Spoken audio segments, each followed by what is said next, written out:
Being able to communicate effectively is the best and fastest way to meet your needs, improve your relationship, and enhance your well-being and overall happiness. But how do we know whether we need to improve our communication style? And how do we improve our communication style in the first place? We will try to answer these questions and more in this video. Hello everyone and welcome back to my channel. My name is Bri and I am a pre-qualified psychologist. Today we will be talking about how to improve our communication style and be more assertive. As usual, this video is going to be divided into chapters, which you can find here.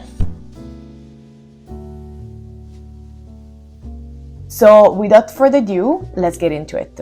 Chapter 1. Different communication styles. Before talking about how to improve our communication style, we need to talk about all the different communication styles that there are out there. Each one of us will mostly use one of these alongside the possible combinations of others. The first communication style we're going to talk about is aggressive.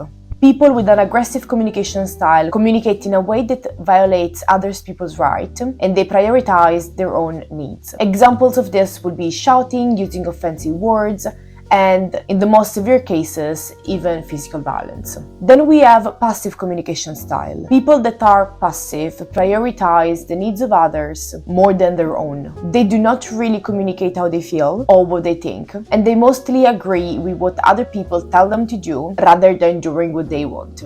Then we have passive-aggressive communication that involves being passive but in an aggressive way. For example, using sarcasm to express disappointment or slamming a door when angry. Finally, the last communication style that is the one we should all aspire to is assertiveness. People that are assertive are respectful of their own needs and of the needs of others. They express their thoughts, feelings and needs in a clear, direct and respectful manner. Chapter 2. The benefits of communicating more assertively.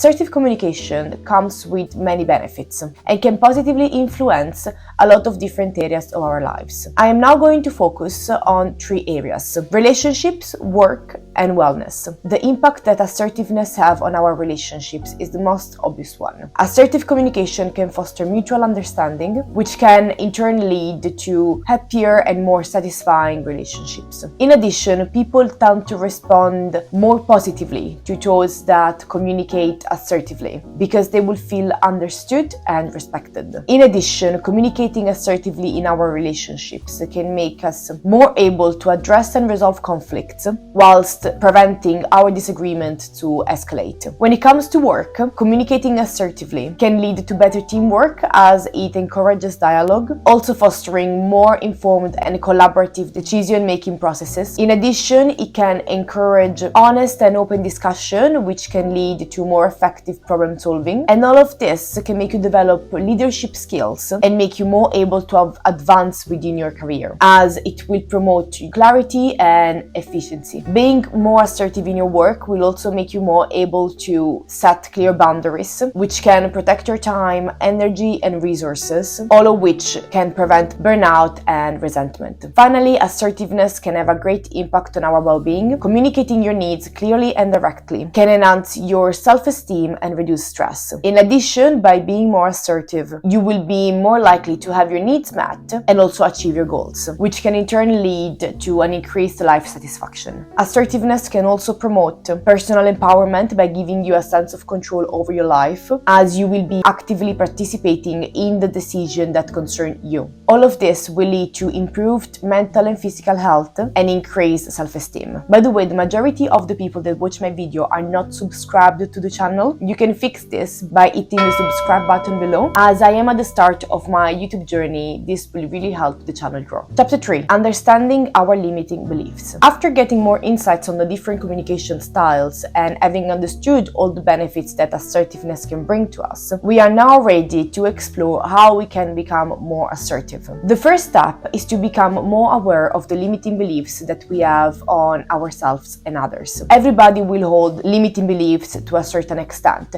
and this will mainly depend to the experiences that we had early in our lives. If you want to know more about how our limiting beliefs can impact our future, I strongly advise you watch my video on the Pygmalion effect and the self-fulfilling prophecies, which I'm going to leave somewhere here. For example, if when we were children we were told by our family member that we should not express sadness by crying, for example, and that crying is for weak people, we might then develop the belief that crying is bad, and if I do, people will make fun of me. As adults, we might still hold these beliefs, even though our personal circumstances might change. As a result, we might never express sadness, or maybe express it in the form of anger, for example. Some examples of limiting beliefs are: I should not have to say how I feel because people that are close to me should already know. It is uncaring, selfish, and rude to express what you want. And if I assert myself, I will upset the other person and ruin the relationship. Once we have identified our limiting beliefs, we will then need to work onto changing them into more helpful beliefs. In order to do this, it is very helpful to know what our rights are in life. For example, we have the right to say no without giving any excuses or giving any reasons. We have the right to change our mind and to disagree with someone else's opinion. We have the right not to feel responsible for other adults' problems, and we have the right to express our feelings and opinions appropriately. I think it is always good to remind ourselves of these rights, because sometimes we can forget them. However, it is important that in order for these rights to be assertive rather than aggressive, we take the responsibilities for the consequences of our action and how this can impact others. Chapter 4. Communicating assertively. Obviously, apart from understanding our limiting beliefs and knowing our rights, the key to assertiveness is good communication. To communicate well, we can use what in dialectical behavioral therapy are called the Dear Man skills that will help us get our needs met